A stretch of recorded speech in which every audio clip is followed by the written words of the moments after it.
When senior level professionals come to me and they say, James, what is the number one piece of advice? What's the one thing that you can tell me that's going to help accelerate my career if I'm a director, a VP, or a C-suite executive? What's that one thing that's going to make a difference in my job search? And I always tell them the exact same thing. They need to understand how the hidden job market works.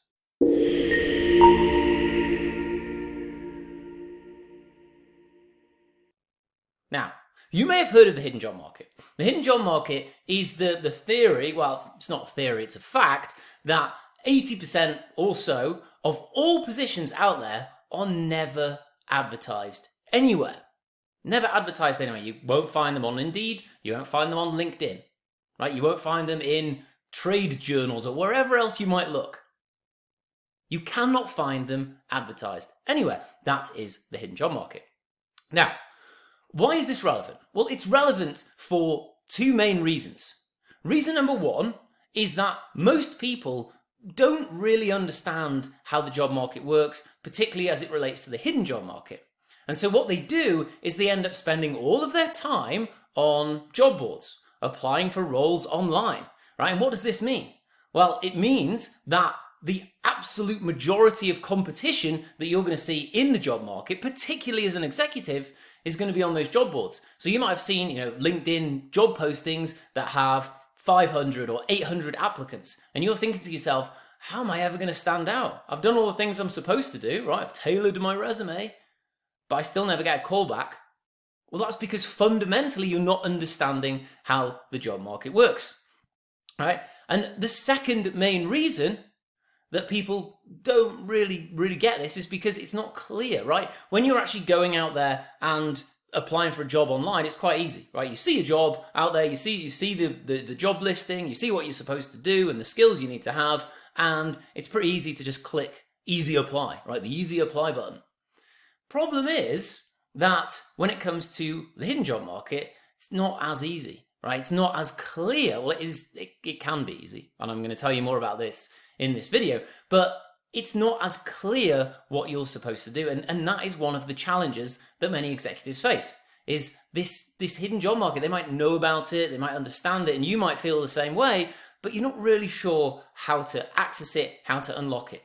Okay, so why does this hidden job market exist? What is it? What is this thing that you may or may not have heard of, right? Well, first of all, you can go and Google it if you don't believe me that it exists, but once I tell you about why it exists from a fundamental first principle approach, right, when it comes to how organizations do things in general, you'll understand what I mean. So I call this process the hiring waterfall, right? And what the hiring waterfall is, when you get into an organization, you look at how decisions are made, right? All decisions start at the top. Whether it's the board or the CEO alone who makes a decision, and then that decision slowly filters down through the organization, right? We're talking big strategic decisions here. Now, a big strategic decision in hiring might be, we need to hire 1,000 people next year to meet the growth that we want to achieve. Or it might be, we need to hire these certain people in these different departments, depending on how big the organization is. That always starts at the top, right? Now, people lower down might say, hey, I want to hire somebody, right? But it always has to go through that same budgetary process, right? It always has to go through that same thing. And so what ends up happening is you have this waterfall effect of decision making. And what you also have is this waterfall effect of how candidates are actually found once those hiring decisions are made. Right, so let's say it's in one of the times of the year when there's a lot of hiring happen. That might be in the September hiring rush, it might be in the January hiring rush, it might be just before summer as well. That happens often. Now, what happens is you have this decision that is made to hire a certain amount of people. Now, let's say one of those people is an executive level person, the kind of people that we help at the Ambitious Exec. Oftentimes, those kind of hires are very strategic. And so what happens is the people at the top may already know somebody that they are interested in talking to. It might be a previous colleague, it might be somebody that works at a competitor, it might be somebody from a supplier, or along those lines. Somebody they already know. And so the CEO says, well, we want to hire a CMO. I actually met a guy at a conference a few weeks ago, and I think he'd be perfect. Or, maybe the chief sales officer says, I know this great person. She was fantastic in the role I was in previously. We should talk to her and see if she's open to moving. That's where it starts. So what happens when you think about this waterfall is that a number of the roles that are going to be available at any organization in the entire job market, they disappear before they've even got out of that first stage, right? Because somebody knows somebody, etc. Then it moves down, right? The next level of the hiring waterfall, you have the leaders of those individual teams. So it might be the VPs in the marketing department or the VPs in the operations department. They know people, right? They know people that they will refer and they will bring in. Then below that, you then have the recruitment teams, the HR teams, who will have talked to people previously. They'll have lists of people who they might have interviewed in the past. They'll have people who will have reached out to them. All of these categories of people, all of these people that come into an organization will potentially be hired before that role is ever advertised, right? Or even if the role is advertised, sometimes companies advertise all the roles that are available, but knowing full well that they're never actually going to fill them through somebody who's come in through a job posting, right? And the reason for that is, and this is the second reason, not only is the hiring waterfall, the decision-making process, very clear in terms of how organizations hire, but the other main reason that the companies like doing things this way is because referrals make the best hires by a long, long way, right? Referrals make the best hires by a long, long way. There's so many statistics out there. There's a company called JobVite, right? And they do studies every single year about the effectiveness of referrals. They're actually a software that helps companies get referrals. And when they look at the statistics, it's insane, right? Not only just for the job seekers, but for companies as well. When somebody comes in as a referral, they stay up to statistically, they stay 5 times longer at that organization that someone came in through a job posting. They're also a better fit culturally for the company. They also cost a lot less to hire, right? Because you don't have to go through all the pain of using a recruiter or spending all your money to advertise the job on a job board.